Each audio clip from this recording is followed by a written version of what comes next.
เบิ่งหมูมาครบหมักบกพี่ซีแมนขึ้นนี่แหละพี่น้องใหม่ๆเลยป้าโทพี่น้องเลยหมูลงหวยหุ่นดุดหมุนเลยแทนโอ้บกขึ้นใส่บ่วงฮะเนาะพี่น้องโอ้ขนาดโอ้เสียมดุดกินกระปูพี่น้องแบบนี้เบิ่งหอยแต่ใหญ่ๆเลยหอยพี่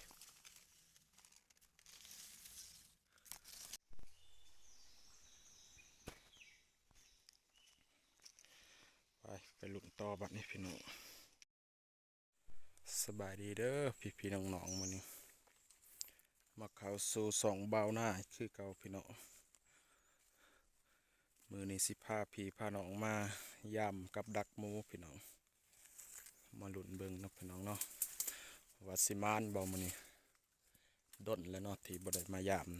ำสิเข้าเดือนเลยค่าเวียกงานหลายอยู่ทางบ้านนี่ก็บ่ได้ขึ้นภูขึ้นผามาดนเลยมื้อนี้มากัน3 คนพี่น้องมาเลาะยามเหวไปพี่น้องบัดนี้ไปลุ้นนับกันเนาะว่าสิโศกสิมานบ่มื้อนี้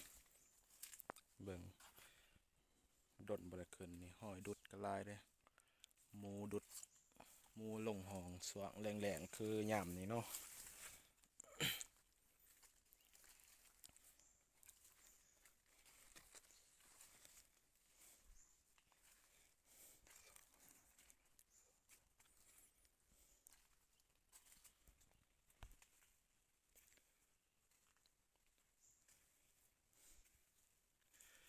มิดลิพี่น้องเอ้ยมื้อนี้บ่เห็นหอยลงห้องเลย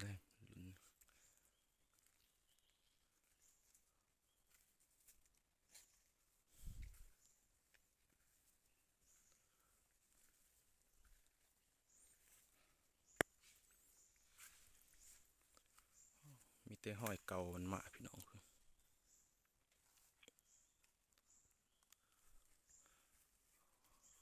ลายมันลงสวงก่อนเนี่ยบ่ได้มายามพี่น้องเอ้ยเบิ่งหอย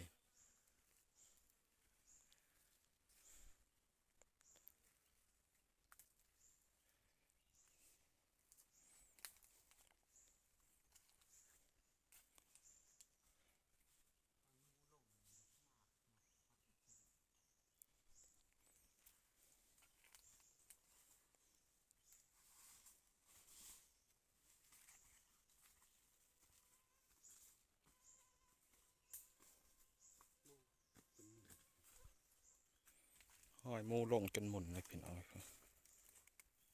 มันลงด้นเลยบ่ได้มายาม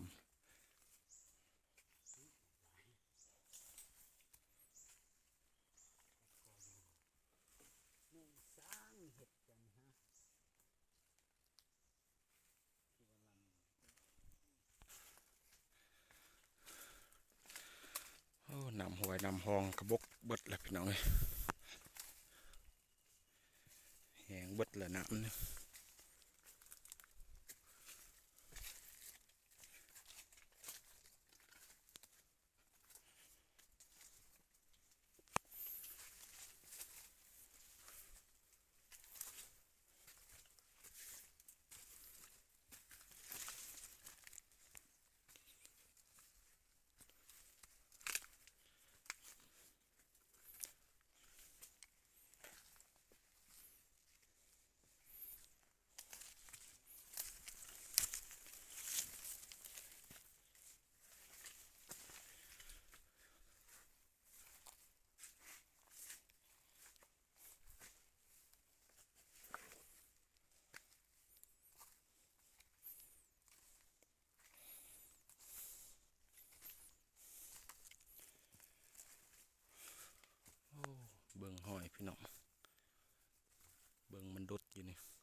น้อง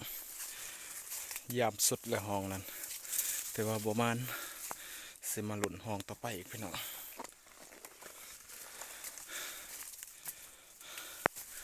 อยู่ในเรานี่แถว66นี่แต่กำดักเขาใส่ไว้เบิดเลยพี่น้องสิมาหลุนเบิ่งมันสิมานบ่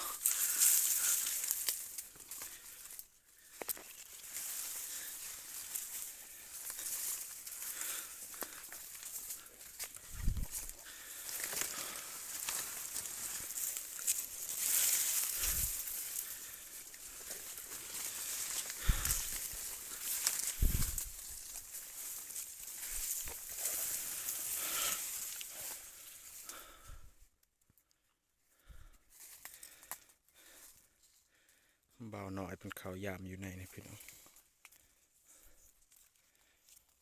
สิยืนทาเพิ่นอยู่นี่ก็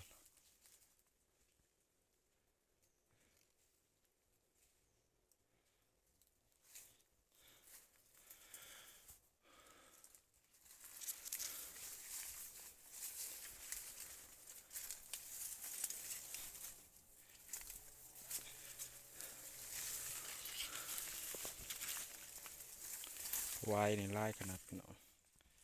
หยอดวายนะวายคมนะ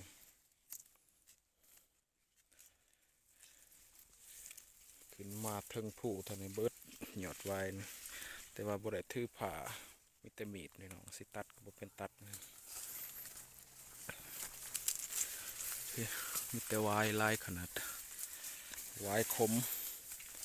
แต่ต้นงามๆเลยพี่น้อง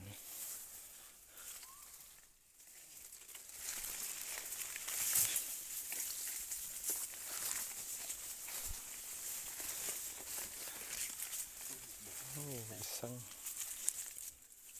แตกพอเลยขับผ่ามักบกโอ้หมูพี่น้องหมูครบมักบกพี่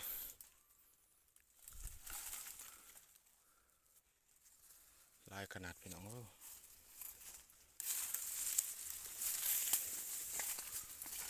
ไปลุ้นต่อพี่น้อง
บไดแป้งตีเหี่ยวหน่อยไปย่างก่อน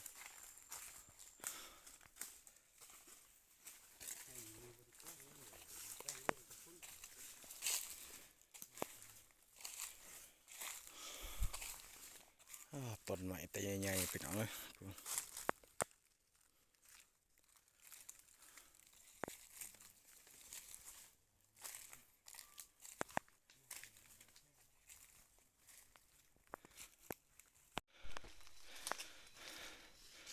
ย่างมาไกลเติบพี่น้องเลยแต่บ่โศกบ่มานยังเลยสิมายามเบิ่งบ่วงหน่อยบัดนี้บ่วงใส่นกใส่นูนี่พี่น้อง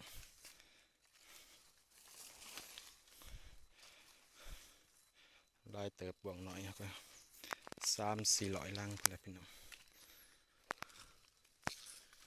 ส่วงแล้วดูแหลงนี่มันจะบ่ค่อยถึกบ่วงหน่อยเหี่ยวหน่อยเขาใส่บ่คือส่วงพ้นส่วงเดือน7เดือน8นะพี่น้องมันจะถึกเหี่ยวหน่อยเพเบิดและที่เขาเพียดก็ เหี่ยวเฮาบ่ได้แป้งเนาะส่วนนี้เพราะว่ามันจะบ่ค่อยถึกเลยเฮาสิบ่แป้งมันไว้ปีหน้าจะค่อยแป้งใหม่พี่น้องเพเบิดแล้ว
ลั่นลายขนาดพี่น้องเอ้ยบ่วงน้อยเฮา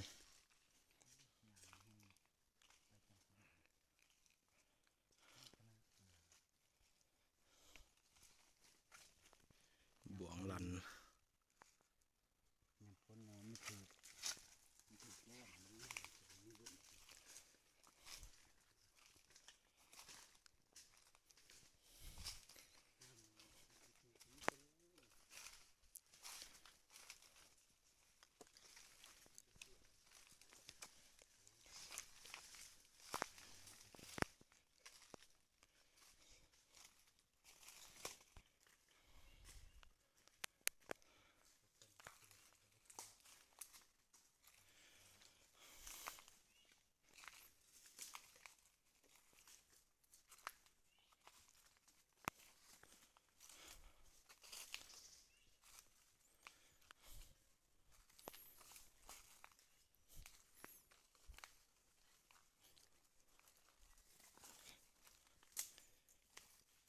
อันนี้ก็เพเบิดแล้วพี่น้องบ่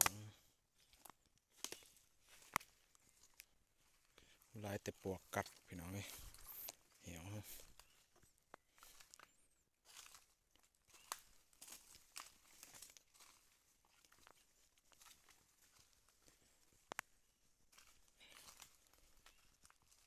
ไปเนาะพี่น้องแต่ว่าไปลุ้นเบิ่งกำดักหมู่เฮาเนาะเหี่ยวน้อยนี่ก็สิบ่มีหยังเลยไปลุ้นเบิ่งแหวใหญ่นำกันพี่น้อง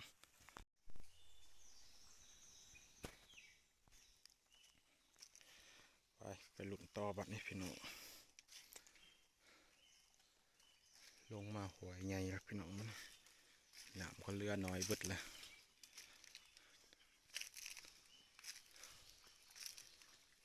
กำดักอาจจะใส่ไว้อยู่เทิงพุ่นเนาะ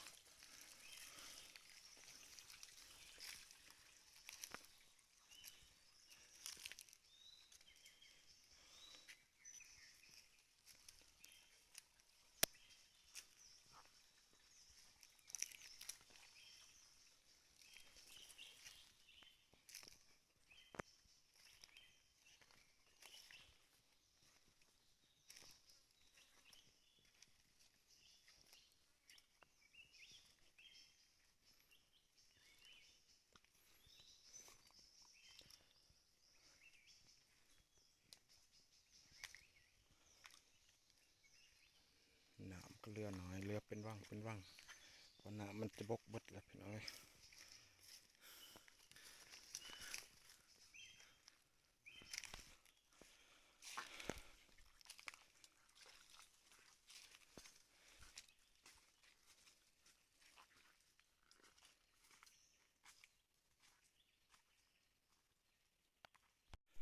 เฮ้ยยังมาพอควายนี่พี่น้องควายจักซีเมนควายยังเนาะ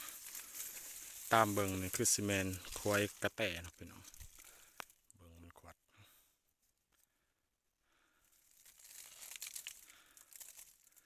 อยู่แคมห้องเลยพี่น้อง จะแม่นเป็นควายกระแตนี่แหละ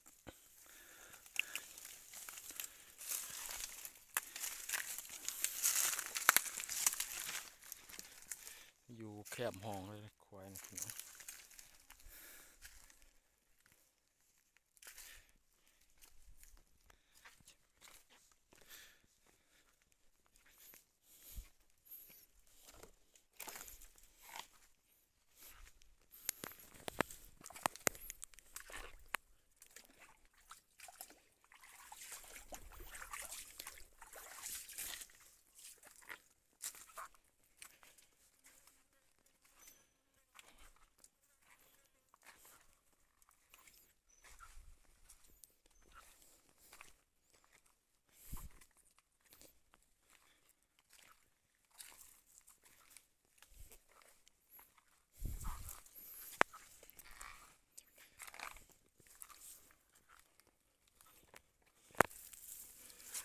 โย่หอยมูพี่น้องมูลงหวยเบิ่ง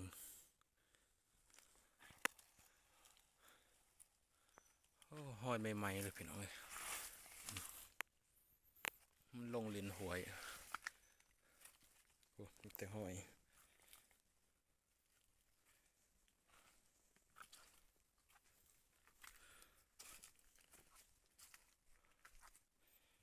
เบาหน่อยไปปะเลย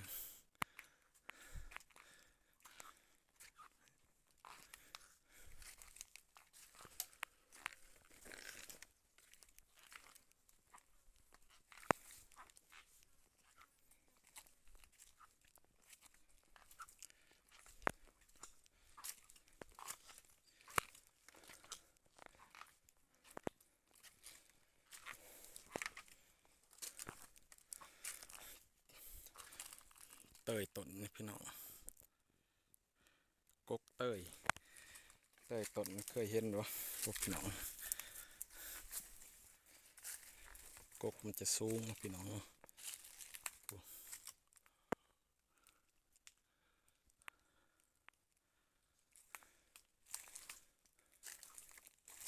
ไปบ้านมาไกลเติบเลยพี่น้องเมื่อยเลยมาดุดล่วงสุดท้ายนี่พี่น้องเขตนี้แต่กำดักเบิดและใส่เขตห้องตัวนี้แต่กำดักเขาใส่ไว้เบิดพี่น้องเลย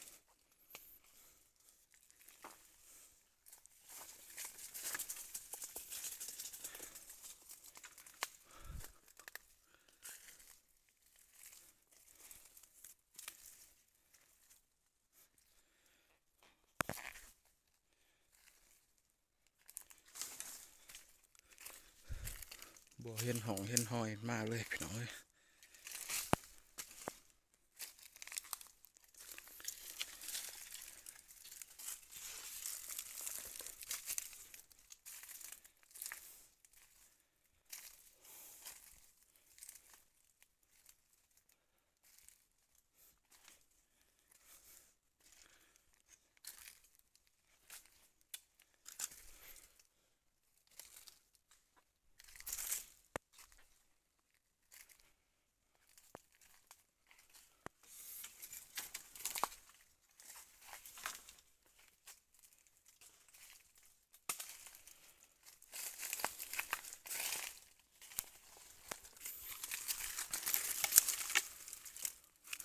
บ่ถึกไปผิดทางพี่น้องทางถึงพี่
ป้าโทพี่น้องเอ้ย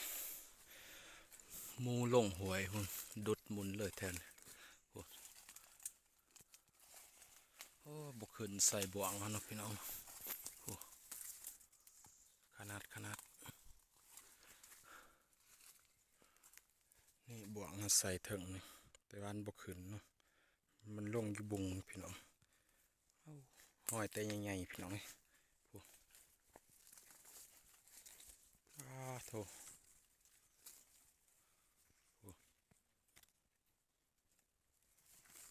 หมุนเลยห้องนี่โอ้เบิ่งแทบผลแต่ห้อยดุดป้าโทมันบกขึ้นใส่บ่วงพี่น้องเสียดายเด้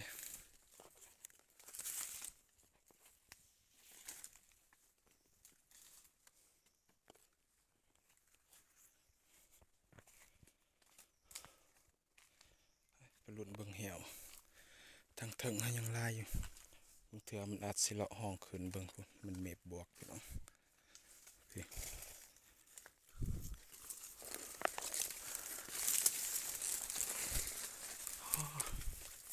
บ่วงยังลายอยู่ทั้งเถิงพี่น้องก็มันเลาะห้องขึ้นนี่อาจสิมีหลุดนะพี่น้องเบิ่งพุ่นมันเมฆเลยอยู่นี่พี่น้องเอ้ยพี่โอ้เสียมนดดกินกระปูเลยพี่น้องแบบนี้พุ่นเบิ่งหอยนี่แต่ใหญ่ๆเลยหอยพี่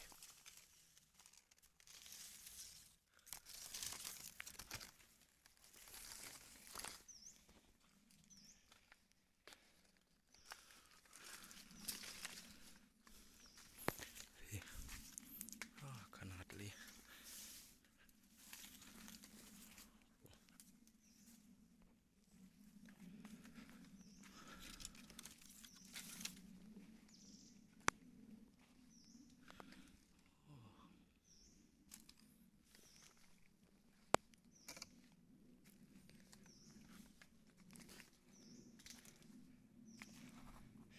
ไปลุ้นเบิ่งแถวเทิงเลยพี่น้องเหี่ยวนี่บ่วงเขายังลายอยู่เทิงพุ่นเบิ่งห้อยนี่คือว่ามันเลาะห้องขึ้นเลยพี่น้องไปพี่น้องเลยเบิ่งหมูมาครบหมักบกพี่ซีเมนต์ขึ้นนี่แหละพี่น้องใหม่ๆเลยเบิ่งเบิดเลยหมักบกกกนี่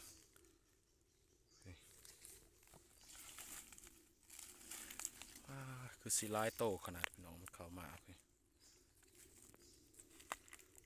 เบิ่งหมักบกนี่เบิดเลยมันครบโอ้ยได้เราเลยมันเว้นบ่วงเขาใส่พี่น้องเอ้ยนี่บ่วงเขาโอ้เสียดายเลยดิพี่น้องเอ้ยบ่วงเขาใส่ไว้แต่ลังเดี่ยวอยู่นี่พี่น้องแต่ว่ามันเว้นบ่มาทางบ่วงนี่บ่วงเขาใส่บ่วงนี่แต่ว่าบ่มาทางมันเว้น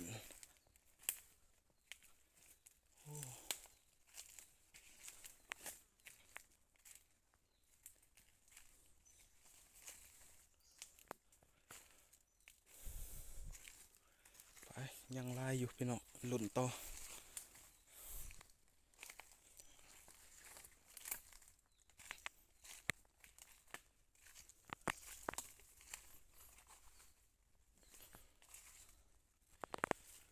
หอยมันลงหวยพี่โอ้พี่น้องพี่เบิ่งมันดุดพี่